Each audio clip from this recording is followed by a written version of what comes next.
Morning, everyone. My name is Max Arment. I'm co-founder of Centrifuge. Today I want to talk a little bit about what one of my colleagues called unfinished business, and that's how we titled the session. I want to talk a little bit why we at Centrifuge do what we do, and what's the motivation behind it, and go a little bit in our past, and share with you as well how we get actually to 400 million SMEs. Not tomorrow, not next week. It will take a while, but the idea is to build the foundation to get there. So I want to start with this rabbit hole thing that everybody fell into. I didn't. I'd love to tell you the story of 2011, how I got in touch with Bitcoin and fell into the rabbit hole. That's not true. First time I got exposed was about 2015 when someone at South by Southwest spoke about DAOs. Got really excited about it, but even then, myself and my co-founders of Centrifuge, we were actually busy with our previous startup, where we were pretty engaged, so there was not really the opportunity to look into crypto and decentralization. And I want to talk about it for a moment. So what we did at that time, 2015, 16 even, we worked at a company called Taulia out in San Francisco. The company still exists. And what Taulia does is it's paying suppliers early. So suppliers, instead of waiting months for their money, which is quite common, we helped those businesses, small, medium, and large businesses, to get their money earlier. Over the years, Taulia actually scaled, and those numbers are from last year, scaled to about 5 billion in early payments per quarter. So 25 billion at the time is accelerated to small, medium businesses earlier than those 30, 60, 90 days. Because that's what actually matters. In B2B, so in business to business, everything except for payment is noise. Everything before the payment is noise. What fucking matters is to get the money on the bank account. That's what all is about. That's the nirvana of B2B. Everything else, noise. And yeah, that's what we try to solve. 59 days. This is the average time a business in North America and Europe, I think it's 60 days in North America and 59 in Europe. So about 60 days, businesses wait to get paid. 60 days. And this number does exclude, by the way, Latin America, Asia, and other regions. And this number includes large corporations. And large corporations pay each other much faster than small, medium businesses. So what I'm trying to say here, for certain groups of businesses, this time is much longer than 59 days. It could be 90 days. It could be more. Famously, in 2008, beginning of 2009, when the financial crisis hit, the first beautiful thing that Anheuser-Busch did, the beverage company, the beer company, is pushed out payment terms for all their suppliers to 180 days. So if I'm a business and whatever I do with Anheuser-Busch, I had to wait 6 months for my money. Well, it was obviously not a cool thing, so many businesses went bust because of such a move. And Anheuser-Busch, I'm a big beer guy, so I'm not blaming Anheuser-Busch, but Anheuser-Busch was not the only one. And if you guys think this is a little bit of a niche problem and cute and would be nice if we can solve that, yeah, maybe you're right, but size-wise, I want to make the case that is not true. That right bubble here, this is the one that excites typically investors, the big bubble. That's the global spend between companies. 180 trillion US dollars are spent between companies each year. 180 trillion. And if we do the math real quick, and the average is 60 days, so about 30 trillion of that, at any given time, right now, 30 trillion of that is locked, and millions of businesses around the world wait for that money. 30 trillion right now. And yeah, over the last years, decades almost, some companies, including our previous one, Taulia, created solutions to make it easier for those suppliers, but they're just band-aids. I mean, look at the numbers.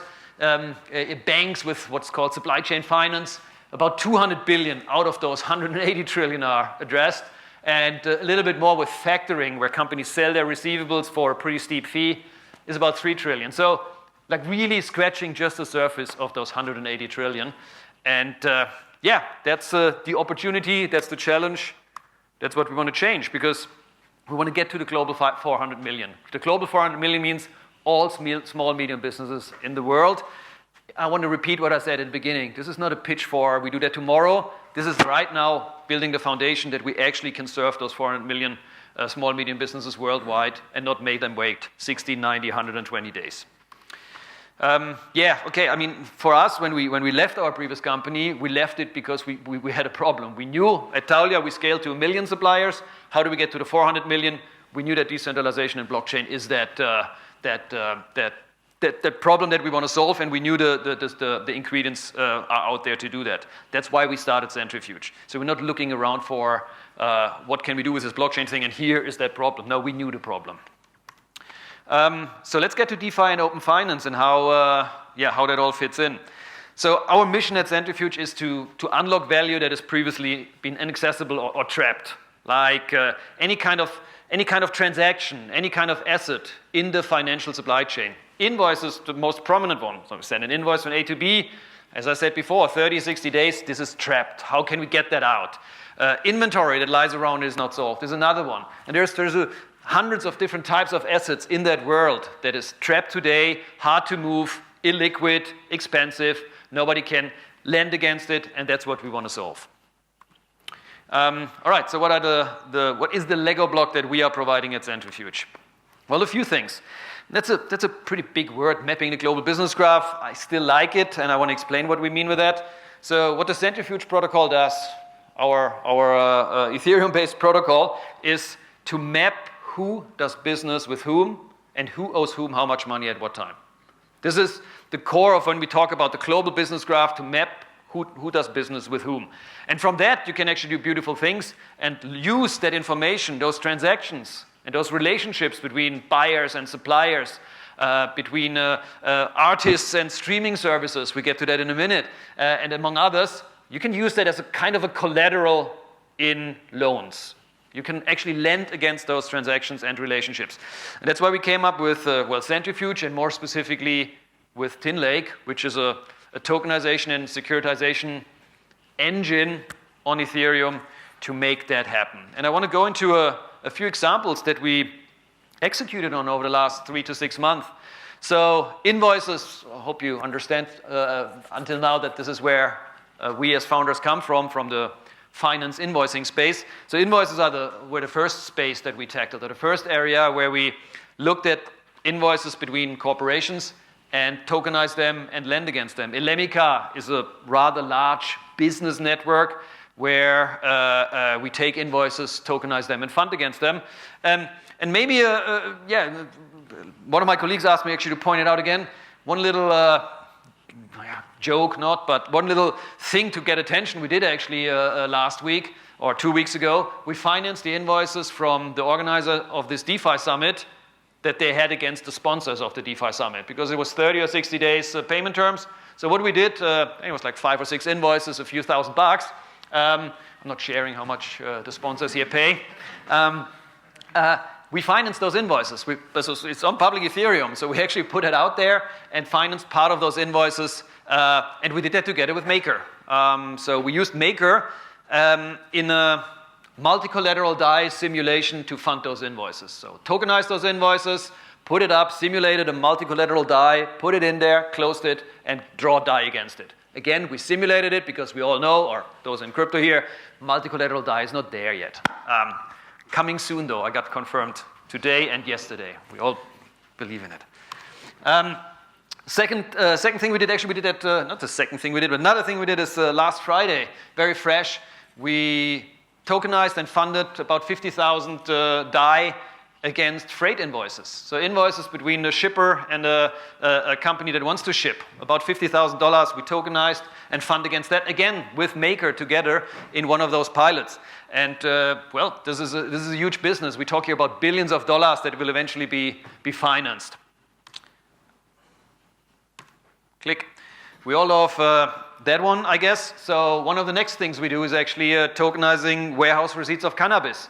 One of the areas that is talking about payment terms and talking about underbanked, one of the areas that is actually really in need for services like Centrifuge and TinLake, because it's extremely hard for them to access any kind of credit in that space. So one of the next things that we do actually with 2 different projects is to tokenize, in that case, warehouse receipts in the cannabis industry. So inventory that sits in a warehouse, tokenize it and make it liquid, lend against it instead of waiting days and months until it sells. Yesterday, my colleague Leah, I'm not sure she's here, she did actually on stage together with a company called Paperchain show how we tokenized and lent against streaming royalties. So of a label or an artist against Spotify, against Apple Music, against other streaming services. Because I talked to someone, the former European director of Spotify. It used to be 2 years from the time that someone like us listens to a song on Spotify until the artist gets the few cents that he deserves for that. 2 years. They got better. It's now, I don't know, 6 months, but it's still a fucking long time to wait for my money, especially a starving artist. So that's what we did with Paperchain, one of our partners, and got actually some nice feedback since then, because there seems to be more of those labels that really, really need a kind of service where, well, instead of waiting for the royalties to be paid out, you can advance it now for a reasonable fee. And the last one that does not fit quite into the financial supply chain. So far, everything was between a sort of a buyer and a supplier. Well, but the obvious one, we got approached, and well, when we talk finance in that room, there's always somewhere a mortgage, right? But one of the first things we did, and probably one of the easiest ones, because you have a pretty interesting collateral, are mortgages. So we did actually finance about 6 weeks ago, in total 180,000 DAI of mortgages in 2 different transactions. One of them a fix and flipper in Brooklyn, I trust, and another one a residential one in Florida. So what I'm trying to say here, although we built Centrifuge and TinLake, the tokenization, securitization engine, we built it for the financial supply chain. We got a little bit surprised that actually it's usable for any kind of real-world assets to be tokenized and lent against. Where does the money come from? So we do all this beautiful stuff. I mentioned Maker now a couple of times. So as Lucas yesterday presented on stage together with Gustav from Maker, we did those pilots in the last few weeks. We anticipate once multi-collateral DAI goes live to be one of the launch partners, or one of the launch partners for real-world assets as soon as Maker and the governance is ready. So the Maker system is one of our funders, one of the money sources. Compound is another one. Aave and Celo, which we're very close with and hope to execute in the future. And then traditional money as well. And I put one logo there of a fintech in Munich, but there are others where we're aware, if we talk about billions of dollars that we want to finance, well, DeFi will take a while to get there. Let's be realistic. It will take maybe more than a day or 2 till we get there. So there's real world money needed, hedge funds, fintechs, and that's what we do as well. So where are we? I hope you got that we're live and ready. We're transacting with different partners. If you have an interesting asset to use as a collateral, please find us. If you want to fund assets in any form or shape, find us as well. We're the glue in the middle and want to make that happen. Thanks a lot.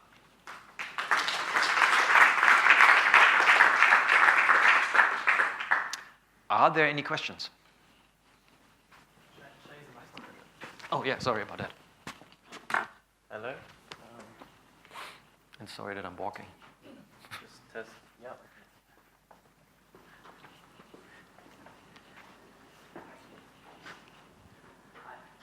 Is the light on? No, I think the other one. Apologies. I think if you speak loud enough. Yeah, I think it's for the recording. It's just so we catch you on the recording. Yeah, this one's fine. There you go. Thank you very much. Hi, I'm Sammy. Hey, Sammy. So I understand that you're tokenizing, invoices or properties. My question is what is the legal finality of that tokenization? So, for example, in the UK, if you own a property, it's on the land registry, and that has some kind of legal finality in our system. How does that work with the assets DD? Yeah. So right now, there's a very centralized central point of failure. So for those assets today, we set up SPVs, and those SPVs whitelist and underwrite the risk. So today, together with Maker, there's a very central point of failure. In the future, we anticipate for TinLake to have a token-based model where you stake actually something. You stake DAI is a likely case to assess the existence of an asset, and as a second step, you underwrite by staking as well, so to decentralize it. Is that done today? No. We want to start with something that is tangible, doable, That's why we decided together with Maker to go with individual SPVs. But the plan definitely is to go further and decentralize it out by having different staking mechanisms built in. Okay? Hi. How do you evaluate the risk and how do you price the risk? Yeah. So in those transactions actually that we did so far, Maker's risk team assessed. And in the future, when we introduce collateral into multi-collateral DAI, the risk team will assess it as well and propose to the Maker community that this is the risk parameters for this type, for this pool. We're not talking about individual assets in the future, right? We talk about a pack of 1,000 invoices between company A and company B of sorts, or a bunch of 100 mortgages and so on. So those pools will be assessed by Maker, will be proposed to the Maker governance, and the Maker governance will vote on it whether this is an asset that should be used in the Maker case. But you will scout for these opportunities, like the bundle of invoices, for example. You will do that, or who will do that?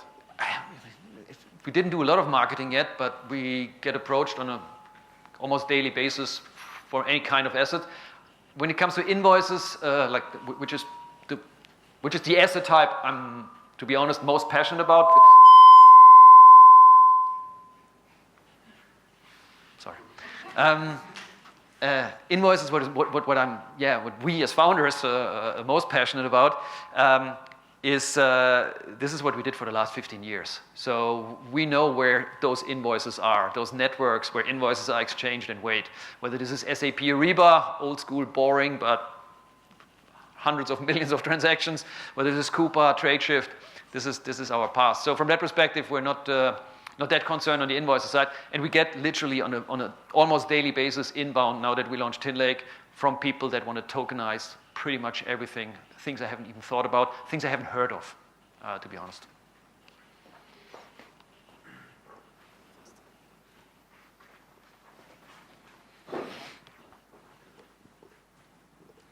Hi. So the examples you gave where you're financing an invoice, you don't necessarily need the blockchain for that. You did that with Italia without the blockchain.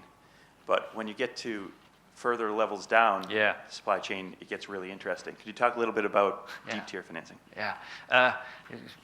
Thanks for that. I should have pointed it out because it's part of the title of my presentation, right? So one of the things that is fairly easy and already done a lot is financing a first level of a supply chain. Let me give you an example. There's big Nike, and Nike with their credit, access to credit and their rating, helping their first level of suppliers. The shoelaces guys, right?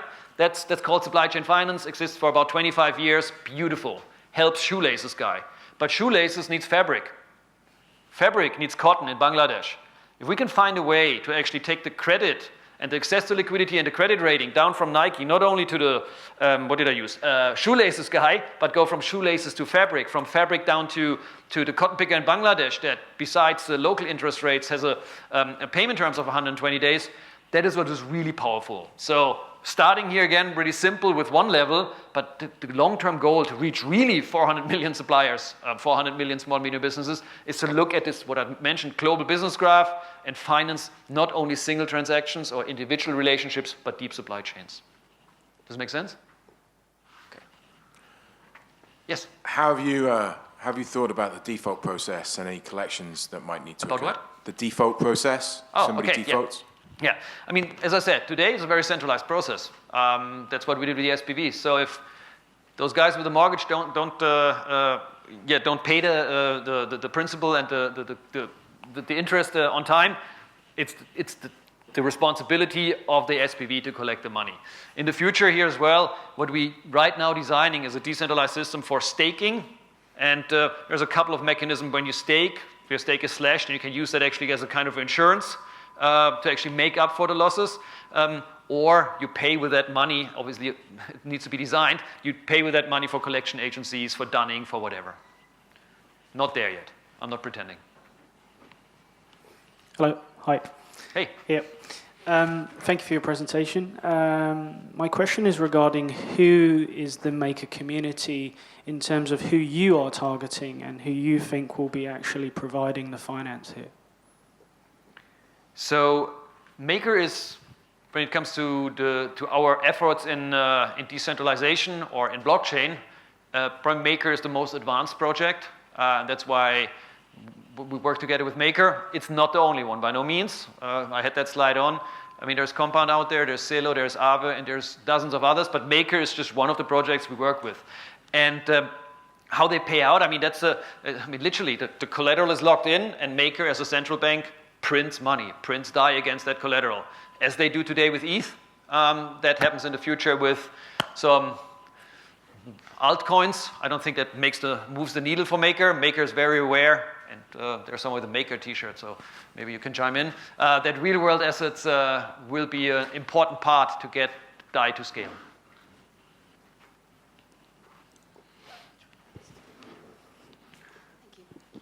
Hi, Max. Thanks for the presentation. Great to see this problem being solved by the DeFi community and that it's active and live with some real case studies.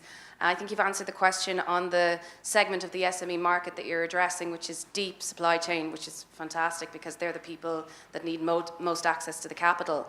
But how sophisticated does the SME have to be in terms of the systems they have in place? Do they need to plug into an expensive ERP already, or how do they need to be prepared for your technology? Yeah. I mean, it cannot be that SMB, or any business for that matter, needs to go through complicated hoops. As I always preached, and the solution is not there yet, but we're only successful if a small, medium business actually does not realize that there is a Centrifuge protocol in the back end that works on Ethereum, that plugs in XYZ. That's the only way. So for some of the target markets, I think Celo does an extremely good job when it comes to mobile and addressing that in a way that a business uses a phone as they do today, which is in Africa quite common. And the funding happens on the phone as well without absolutely realizing what is in the back end happening. This is the only way. If you make someone to install MetaMask and, as Leah struggled yesterday, to add in the right gas cost and then you fuck it up, I don't think we will be successful, no. Cool. Well, thanks so much.